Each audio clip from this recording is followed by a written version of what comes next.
एक समय की बात है। रामपुर नामक गांव में एक बूढ़ी औरत और उसका बेटा रहता था। उसका नाम मदन था। उसकी माँ अपने बेटे की वजह से बेहद परेशान रहती थी।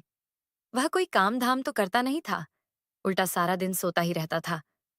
उसके इस बर्ताव के कारण उसकी माँ बहुत परेशान रहती थी। एक दिन की बात है। मदन की माँ उससे बोली, मदन उठ जा, सुबह हो गई, कहीं जाकर कुछ काम धाम तो ढूंढ। मदन अपनी माँ की बात सुनकर अनसुनी कर देता है और कहता है, क्या माँ, तुम भी फिर शुरू हो गई? सुबह सुबह ये नहीं कि कुछ बढ़िया सा खाने को दे दे। फिर उसकी माँ उससे बोली, तुझे कुछ शर्म हया तो है नहीं? उल्टा खाने को मांग रहा है। घर में कुछ भी खाने के लिए नहीं है। सब खत्म हो गया, जा कहीं जाकर कुछ काम धाम ढूंढ, तभी खाना मिलेगा। माँ के इतना कहने पर भी मदन के ऊपर कोई असर नहीं होता। वो फिर से सो जाता है।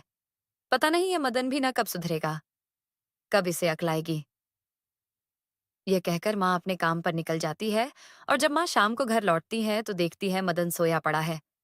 उसे सोता देख माँ आग बबूला हो जाती है और घर के कोने में पड़ा डंडा उठाकर मदन को मारने लगती है। मदन जोर से चिल्लाता हुआ, हाय मर गया रे, आप मार डाला ही, कोई तो बचाओ, मामा मुझे क्यों मार रही हो?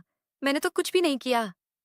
नाच पिटे सुबह से अभी तक सोया पड़ा है, तुझे कुछ शर्म वर्म है कि नहीं? तभी कुछ गांव वाले मदन के रोने की आवाज सुनकर इकट्ठा हो जाते हैं और कहते हैं, अरे क्या हुआ मदन की माँ, इसे क्यों पीट रही हो? क्या बताऊं, तुम सबको तो पता ही है कि यह सारा दिन निखट्टू की तरह घर में खटिया तोड़ता रहता है। बस सारा दिन सोता है और खाता है, कुछ काम धाम तो करता नहीं है। हाँ, ये बात तो सही है। फिर सभी गांव वाले मदन को समझाने लगते हैं और कहते हैं, देख मदन, बेटा माँ कब तक काम करेगी? वो बूढ़ी हो चुकी है, तुझे अब कोई ना कोई काम तो करना पड़ेगा। गांव वालों की बात सुनकर मदन मन ही मन कहता है, ये गांव वाले मेरा पीछा नहीं छोड़ेंगे, मुझे कुछ ना कुछ काम तो करना पड़ेगा। ठीक है, मैं कुछ ना कुछ काम करूंगा, पर मैं काम क्या करूं? मुझे कोई काम भी तो नहीं आता।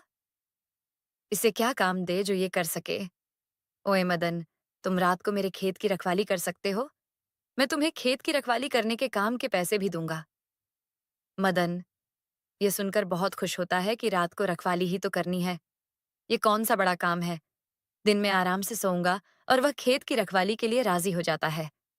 वह आदमी मदन से कहता है, पर एक दिक्कत है कि उस खेत में किसी चुड़ैल का साया है और वह रात में खेत पर घूमती रहती है। जो कोई भी रात को उस खेत पर जाता है तो चुड़ैल उसे मार डालती है। अरे, आप भी ना कैसी कैसी अजीब सी बातें करते हो। ये भूत वूत कुछ नहीं होता और मैं किसी भूत से नहीं डरता। तो ठीक है, तुम रात को खेत पर रखवाली करने पहुंच जाना। और जैसे ही रात होती है, मदन खेत की रखवाली करने पहुंच जाता है और खेत पर पहुंचकर आराम से जमीन पर लेट जाता है और कहता है, रखवाली तो होती रहेगी, पहले मैं थोड़ा आराम कर लूं, फिर खेत की रखवाली कर लूंगा, अब मैं आराम से सोऊंगा। तभी उसे वहां पर किसी औरत के होने की आभास होती है। इतनी रात में कौन औरत हो सकती है यहाँ? तभी उस औरत के होने की आभास खत्म हो जाती है और मदन भी सो जाता है। तभी कुछ देर बाद चुड़ैल मदन के पास बैठी होती है और उसे अपनी डरावनी आंखों से देख रही होती है। तभी मदन उठकर खड़ा हो जाता है और वह दोबारा सो जाता है। ये कैसा आदमी है जो मुझे देखकर सो गया और इसे मुझसे डर भी नहीं लगा? चुड़ैल मदन को उठाने की कोशिश करती है। मदन बड़ी मुश्किल से उठता है और जैसे ही वह चुड़ैल को देखता है तो वह डर जाता है। चुड़ैल, चुड़ैल, चुड़ैल। हाँ, मैं चुड़ैल हूँ। अब मैं तुझे खाऊंगी। मुझे खाकर तुम्हें क्या मिलेगा? मैं तुझे खाकर और भी ताकतवर बन जाऊंगी। मैं तो एक सूखा सा आदमी हूँ और मैंने कई दिनों से खाना भी नहीं खाया, तो मुझे खाकर तुम्हें ताकत कहाँ से मिलेगी? चुड़ैल को मदन की बात सही लगती है और वह मदन से कहती है, तुम खाना क्यों नहीं खाते? तुम खाना खाओगे, तभी तो मैं तुम्हें खाऊंगी। इतने दिनों बाद तो मुझे शिकार मिला है। खाना कहाँ से खाऊं? आज ही तो मैं खेत पर काम करने आया हूँ। काम करूंगा, तभी तो मुझे पैसे मिलेंगे। उन पैसों से मैं खाना खाऊंगा। मदन बड़ी चतुराई और हिम्मत दिखाकर चुड़ैल से कहता है, तुम मुझे खा लेना, लेकिन उससे पहले पहले मुझे खेत का काम खत्म करना है, फिर तुम मुझे खा सकती हो। ठीक है, तुम खेत का काम खत्म कर लो, फिर मैं तुम्हें खाऊंगी। मदन डरते डरते खेत में काम करने लग जाता है। साथ में उसे उस चुड़ैल से भी डर लग रहा था कि कहीं चुड़ैल उसे खा ना जाए। ऐसा करते करते सुबह हो जाती है और चुड़ैल भी चली जाती है, क्योंकि चुड़ैल रात को खेत में आती थी और सुबह होने से पहले वह चली जाती थी। ये देख मदन की जान में जान आ जाती और वह अपने घर चला जाता है और घर पहुंचकर चुपचाप खड़ा हो गया। क्या हुआ, क्यों चुप डरे हो? कोई भूत देख लिया? माँ पूछी। क्या माँ भूत नहीं, चुड़ैल देखी है। चुड़ैल पागल वागल हो गया है क्या? अभी तो एक ही रात काम किया है, थक गया। बस माँ, मैं सही कह रहा हूँ। मैंने खेत पर चुड़ैल को देखा है। वो मुझे खाने वाली थी। बड़ी मुश्किल से मैं अपनी जान बचाकर आया हूँ। ये सब तेरे काम न करने के बहाने हैं, लेकिन तू चाहे कितना बहाना बना ले, काम तो तुझे करना ही पड़ेगा। मदन बेचारा माँ को कहता ही रह जाता है, पर माँ मदन की बातों का यकीन नहीं करती। और तभी मदन को भूख भी लगी थी। तभी मदन माँ से कहता है, माँ, बहुत जोरों की भूख लगी है, खाना ला दो। उसकी माँ मदन के लिए खाना लेकर आती है। मदन खाना देखकर खुश हो जाता है और वह खाना की तरफ देखने लगता है। तभी उसे चुड़ैल की बात याद आ जाती है और वह खाना छोड़ देता है। मदन, खाना क्यों छोड़ दिया बेटे? खाना अच्छा नहीं बना क्या? नहीं माँ, ऐसी बात नहीं है। खाना तो अच्छा बना है, पर मन नहीं है। और फिर मदन बिना खाना खाए भूखा ही रह जाता है। वह पूरी रात का जगा हुआ था, तो उसे नींद भी आ जाती है। और फिर रात को मदन की माँ मदन को जगाती है और कहती है, मदन, तू सोता ही रहेगा या खेत पर काम करने भी जाएगा?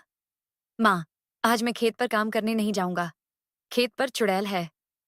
चुड़ैल? मैं तेरी एक नहीं सुनूंगी। इतनी मुश्किल से तो तुझे काम मिला है और तू काम करने के लिए मना कर रहा है। बस बहुत हो गया, अब जा खेत पर। मदन के इतना कहने पर भी माँ नहीं मानती और मदन को ना चाहते हुए भी खेत पर जाना पड़ता है। और खेत पर पहुंचकर वह जमीन पर बैठ जाता है और इधर उधर देखने लगता है कि कहीं चुड़ैल ना आ जाए। वह सोच ही रहा होता है कि तभी अचानक मदन की चीख निकल जाती है। चुड़ैल मदन के पास बैठी होती है। चुड़ैल जी, आप? हाँ, मैं कल तो तूने मुझे अच्छा बेवकूफ बनाया, पर मैं आज तुझे नहीं छोड़ूंगी। आज तो मैं तुझे खाकर और भी ताकतवर बन जाऊंगी। देखो चुड़ैल जी, आप गुस्सा मत करो। आप मुझे खा लेना। मेरा थोड़ा सा काम है, मैं उसे खत्म कर लूं, फिर खा लेना। मदन का काम भी खत्म हो जाता है।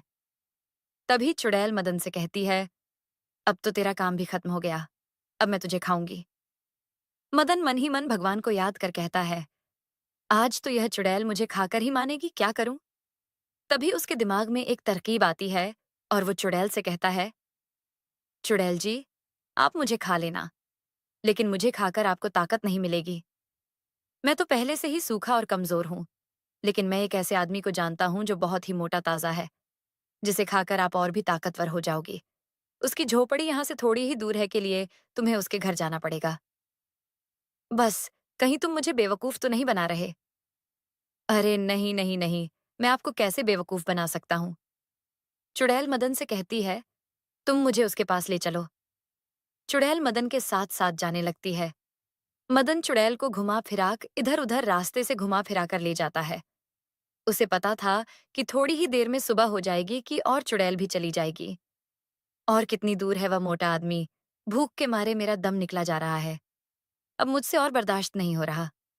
चुड़ैल बोली, बस बस, थोड़ी दूर और तभी सुबह हो जाती है और चुड़ैल भी गायब हो जाती है। मदन भी अपने घर पहुंच जाता है और अपनी माँ को खेत पर हुई घटना के बारे में बताता है। पर उसकी माँ मदन की बात पर यकीन नहीं करती और मदन फिर उस चुड़ैल से पीछा छुड़ाने की तरकीब सोचता रहता है।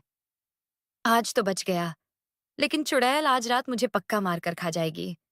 वो मुझे नहीं छोड़ेगी। कुछ तो करना पड़ेगा। हाँ, कुछ तो करना पड़ेगा। सोचते सोचते उसे नींद आ जाती है और शाम हो जाती है। तभी उसकी माँ मदन को जगाती है। मदन, बेटा उठ, रात हो गई। तुझे खेत पर काम करने नहीं जाना क्या? माँ, थोड़ी देर और सोने दो। और कितनी देर सोएगा, काम करेगा तभी तो पैसे मिलेंगे। मदन अपनी माँ की बात सुनकर खेत पर चला जाता है। आज तो चुड़ैल मुझे मेरी सूखी हुई हड्डियों के साथ जब जाएगी। क्या करूं, क्या करूं? वह मन ही मन चुड़ैल से पीछा छुड़ाने की तरकीब सोच ही रहा होता है। तभी उसे याद आता है, पास वाले कुएं के पास तांत्रिक बाबा की कुटिया है। क्यों ना चुड़ैल को बाबा के पास ले जाया जाए। फिर चुड़ैल आई और मदन को मारने लगी। तभी मदन बोला, मुझे मत मारो, मेरी इसमें कोई गलती नहीं है। अगर ऐसा होता तो मैं आपके पास दोबारा क्यों आता? चुड़ैल सोचती है, हम बात तो यह सही कह रहा है। फिर बोली, अब तो मैं तुझे ही खाकर अपना पेट भरूंगी जिससे मुझे ताकत मिलेगी। हाँ हाँ, खा लेना। पहले मैं थोड़ा खाना तो खा लूं। अरे ये क्या, मैं अपना खाना तो वो पास वाली कुटिया में ही भूल गया। मदन चुड़ैल से कहता है, मैं अभी खाना लेकर आया। तुम मुझे हर बार बेवकूफ बनाते हो, पर इस बार मैं बेवकूफ नहीं बनूंगी। मैं भी तुम्हारे साथ चलूंगी। ठीक है, आप भी मेरे साथ चलो। चुड़ैल मदन के साथ साथ चलने लगती है। तभी मदन कुटिया के पास पहुंच जाता है और चुड़ैल से कहता है कि खाना कुटिया के अंदर है। मैं अभी खाना लेकर आया। तूने क्या मुझे पागल समझ रखा है? मैं भी तेरे साथ अंदर जाऊंगी। चुड़ैल मदन के साथ कुटिया में चली जाती है। वहां एक तांत्रिक बाबा बैठे होते हैं। वह अपनी शक्ति से पता लगा लेते हैं कि यह चुड़ैल खेत में रात को आदमियों को मारकर खा जाती है। तभी चुड़ैल मदन को गुस्से से देखती है और कहती है, अच्छा, तो यह तेरी चाल थी। मैं तुझे और इस बाबा को मारकर खा जाऊंगी। तभी तांत्रिक बाबा अपने हाथ में जादुई हथियार लेते हैं और चुड़ैल को उसी फरसा से मार डालते हैं। और मदन का भी चुड़ैल से पीछा छूट जाता है और वह खेत पर आराम से काम करने लगता है।